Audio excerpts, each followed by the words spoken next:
आता तुम्हाला पुन्हा दुसऱ्यांदा विधान परिषदेसाठी संधी मिळते। तुमचे पती दिवंगत माजी खासदार राजीव सातव यांनी संपूर्ण काम केलेलं होतं, त्यानंतर त्यांच्या पश्चात तुम्हाला संधी मिळाली, काय भावना एकंदरीत?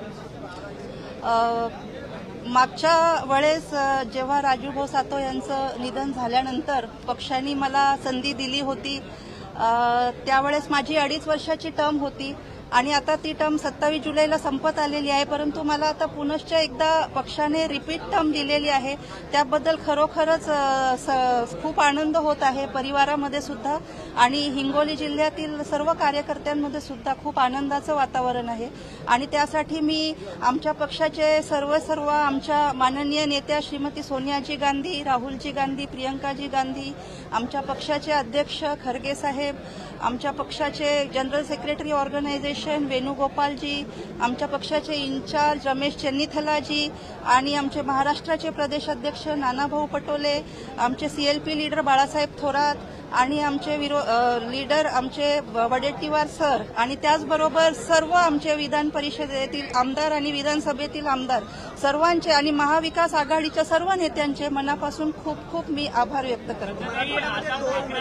विधान परिषदेची निवडणूक होते, 12 उमेदवार या सगळ्या परिषदेच्या निवडणुकीमध्ये आहेत, तर महाविकास आघाडीकडे 2 उमेदवारांच्या मतांची संख्या जुळवाजुळव करण्यात आली, तर तरी देखील महाविकास आघाडीने 3रा उमेदवार मैदानात दाखल केलाय, काय तुम्हाला काय वाटतं? महाविकास आघाडीला निश्चितच विजयाची पूर्णच गॅरंटी आहे आणि त्यामुळेच महाविकास आघाडीने यावेळेस 3 उमेदवार उभे केलेले आहेत। मराठवाड्यात 2 महिलांना संधी मिळाली आहे, एक दिवंगत गोपीनाथ मुंडे यांच्या कन्या पंकजा मुंडे यांना भाजपकडून संधी मिळाली आहे, मात्र राजीव सातव यांच्या पत्नी सतत तुम्हाला प्रज्ञा सातवांना काँग्रेसने संधी दिली, कुठे महिलांचा सन्मान केलेला आहे असं वाटतं का? नक्कीच महिलांसाठी हा खूप मोठा सन्मान दिलेला आहे आमच्या पक्षाने सुद्धा आणि भाजपने सुद्धा।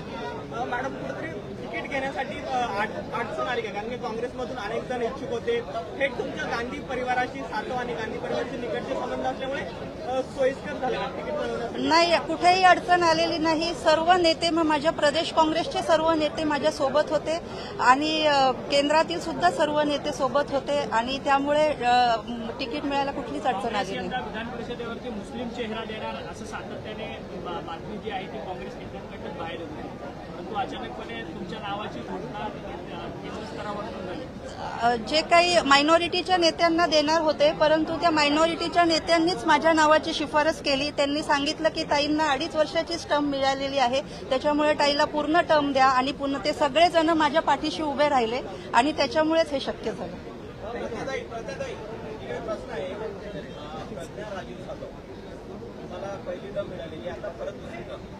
दिग्गज लाईनमध्ये असताना प्रज्ञाताईंना उमेदवारी मिळणं हे एक निष्ठतेचं फळ आहे का?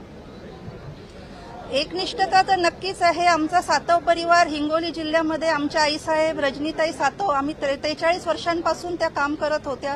त्याचबरोबर राजू सातव यांनी सुद्धा 2002 पासून पक्षामध्ये काम सुरू केलं होतं आणि त्यांच्यासोबतच खांद्याला खांद्या लावून मी सुद्धा मागच्या 20 वर्षांपासून त्यांच्यासोबत सपोर्ट सिस्टम म्हणून काम करत होती। आज 43 वर्ष सातव परिवार हिंगोली जिल्ह्यात काँग्रेस पक्ष संघटन बळकट करत आहे, वाढवत आहे आणि त्याच्यामुळे नक्कीच हा एकनिष्ठतेचा सुद्धा फळ आहे। आतमध्ये होतात निवडणूक निर्णय अधिकाऱ्यांच्या कार्यालयामध्ये नामांकन अर्ज दाखल करायला तुमची दोन्ही मुलं तात्काळ बाहेर उभं होती? नाही, माझी मुलं ही गावावरून आली, काल रात्री गावाहून ते निघाले, रात्री 12 तास लागले त्यांना, ते सकाळी पोहोचले। तोपर्यंत आम्ही पक्षाचे सर्व वरिष्ठ नेते आले होते, त्यामुळे आम्ही फॉर्म भरायला गेलो आणि त्यांचे पासेस तयार झालेले नव्हते, त्यामुळे त्यांना बाहेर थांबावं लागलं। पण पुनश्च एकदा त्यांना मी आत नेलं आणि आता शेवटचा फॉर्म परत एकदा त्यांच्या हातून मी भरला त्यांच्यासोबत। थँक्यू। थँक्यू।